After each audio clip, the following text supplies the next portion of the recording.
My dad always told me that ghosts weren't real. He said the house was just old and that wood creaks when the temperature changes. But wood doesn't drink the last of the milk. Wood doesn't move your hairbrush from the bathroom to the basement. And wood definitely doesn't whisper your name from inside the bedroom walls at 2 a.m. For months, I thought I was losing my mind.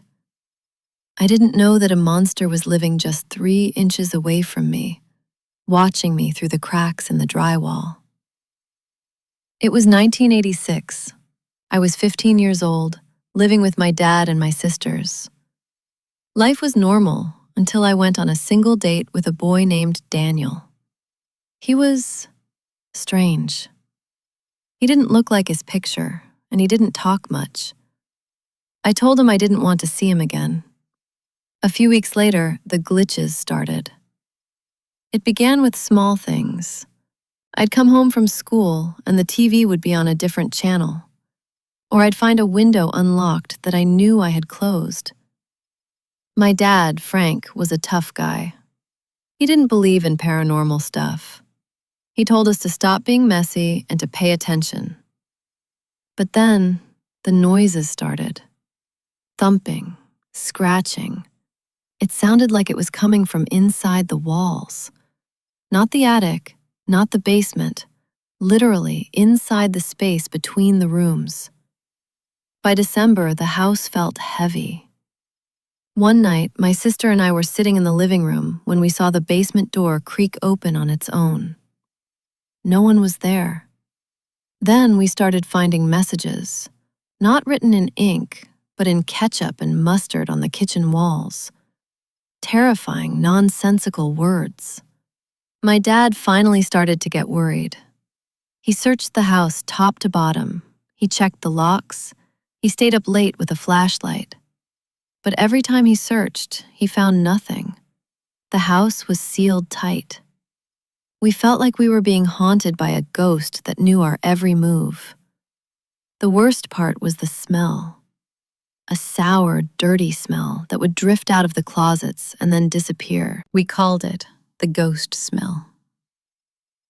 December 8th, the day the ghost became real.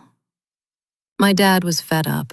He decided to do one final, massive search. He went into my bedroom and opened the small closet where I kept my clothes. He started pulling things out, screaming for whoever was there to show themselves. He noticed a small piece of wood at the back of the closet looked loose. He pulled it away.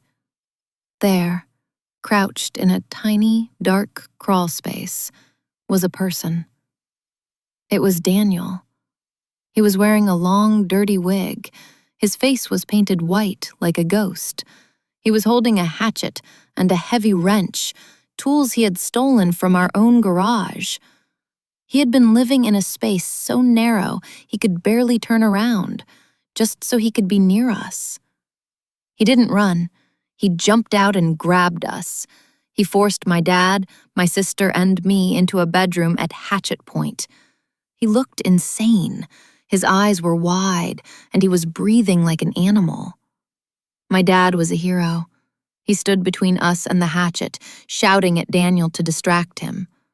In that split second of chaos, I realized the window was my only shot. I didn't think. I just jumped. I fell from the second story, hit the ground hard, and ran to the neighbor's house. I was screaming so loud my throat hurt. The neighbors called the police, and within minutes the house was surrounded. But when the police went in, Daniel was gone. Again.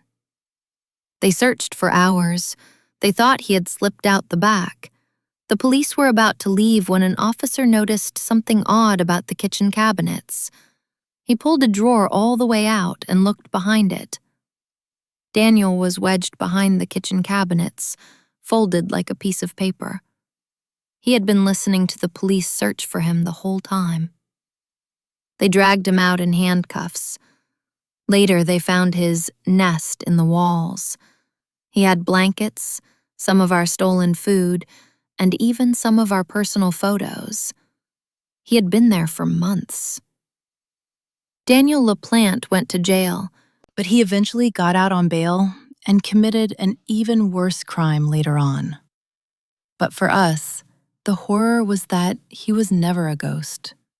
He was just a boy who decided that our walls were his home. I still check the back of my closets every single night. I don't think I'll ever stop.